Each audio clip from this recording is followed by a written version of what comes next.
Hey value traders, did you see this huge drop in the US dollar? Value trades. I'm Brad Alexander, and in this week's Market Blast Fundamentals, let's take a look at the S&P 500, gold, euro dollar, Swiss yen, dollar Swiss, and dollar yen.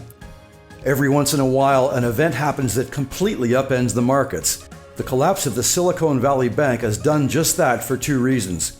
Firstly, the idea that more banks might fail has driven investors to safe havens like the Japanese yen, and we see the results. We can also see the strength in the Swiss franc, which is also a traditional safe haven, with the US dollar Swiss franc falling to 0.916 at this key level of support.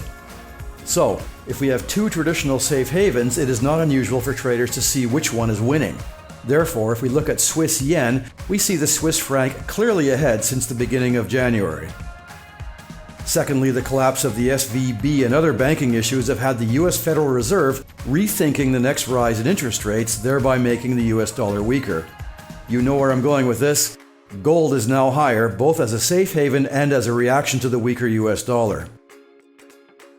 Euro dollar is behaving like all the US dollar pairs, but be aware that we have some very important economic news this week as we expect the ECB to raise interest rates by 0.5%. Expect volatility. Looking at the US indices, it seems that some investors are less worried about the collapse of a bank or two and more impressed by the concept of lower interest rates.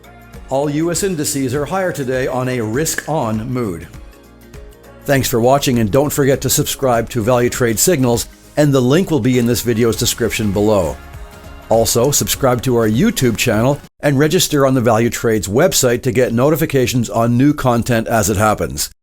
That's all for now. Happy trading with Value Trades, and we will see you next time. CFDs and FX are leveraged products, and your capital may be at risk.